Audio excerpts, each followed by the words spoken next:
பிளான்டான ஒரு ப்ரொமோஷன்ஸ் போயிட்டு இருக்கதை பார்க்குறோம் நம்ம. போன நவம்பர்லேயே ஷூட் முடிஞ்சிருச்சு. ஜூன் 5 ரிலீஸ் டேட்டுன்னு அப்போவே அனௌன்ஸ் பண்ணிட்டாங்க. எனக்கு தெரிஞ்சு 5-6 மாதத்துக்கு முன்னாடி ரிலீஸ் டேட் அனௌன்ஸ் பண்ணுறது எவ்வளோ பெரிய விஷயம் பெரிய படங்களுக்கு நமக்கு தெரியும். அதுக்கப்புறம் கரெக்டாக ஏப்ரலில் ஒரு first press meet, all India press meet ரிலீஸ்க்கு 2-3 மாதத்துக்கு முன்னாடி ஒரு ப்ரெஸ் மீட், பெரிய ப்ரெஸ் மீட்டு கேரளாவில் ஒரு ஈவெண்ட்னு நினைக்கிறேன். அதுக்கப்புறம் இப்போ போன வாரத்தில் ட்ரைலர் லான்ச்சுக்கு மகாபலிபுரத்தில் வந்து இன்ஃப்ளூயன்சஸ், இந்தியா முழுக்க இருக்க இன்ஃப்ளூயன்சஸ் எல்லாம் வச்சு ஒரு பெரிய ஒரு ஈவெண்ட்டு. அடுத்த வாரம் ஆடியோ லான்ச் இருக்குது. அதுக்கப்புறம் இன்னொரு ப்ரெஸ் மீட் எது இருக்குமா என்னங்கிறத பற்றி தெரியல.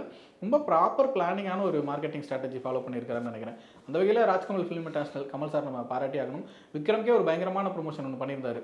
ஏன்னா இப்போ ரீசெண்டாக நம்ம பார்த்துட்டு இருக்கோம்ல, பெரிய படங்கள், பெரிய ஸ்டார்ஸோட படங்கள் ஏன் தமிழ்நாடு தாண்டி பெருசாக ரீச் ஆகிறதில்ல, கலெக்ஷன் வைஸ் பெரிய ஒரு பிரேக் ஈவென்ட் கொடுக்கறதில்ல அப்படிங்கிறத தொடர்ந்து பார்த்துட்டு இருக்கிறோம்.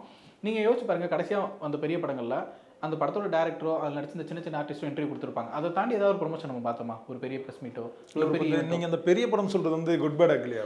குட் பேட் அக்லி எடுத்துக்கலாம். நீங்கள் அதுக்கு முன்னாடி இந்த வேட்டைனே வச்சிங்களா, ஒரு ஆடியோ லான்ச் தவிர்த்துட்டு வேறு என்ன நடந்துச்சு? அதுக்கு பெரிய ஸ்டார் நம்ம எங்கேயா பார்த்தோமா? அதுலேருந்து மற்ற சின்ன சின்ன ஆர்டிஸ்டோ டேரக்டர்ஸோ இன்டர்வியூ கொடுக்குறாங்க. அது எல்லா படத்துக்கும் நடக்கிறது தானே.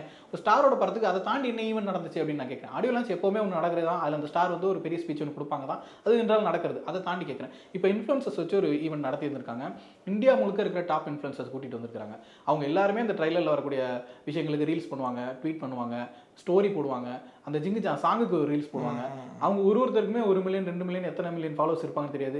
இந்தியா முழுக்க கோடிக்கணக்கான மக்கள் கிட்ட ஒரே நாளில் அந்த படம் ரீச் ஆகுது அப்படிங்கிற விஷயம் இருக்குல்ல. இது எவ்வளோ பெரிய ஒரு மார்க்கெட்டிங் பிளானிங். இது இப்படி ஒரு விஷயம் பண்ணியிருக்காங்க. இந்த மாதிரி எந்த பிளானிங்குமே மற்ற படம் இருக்குது ப்ரோ.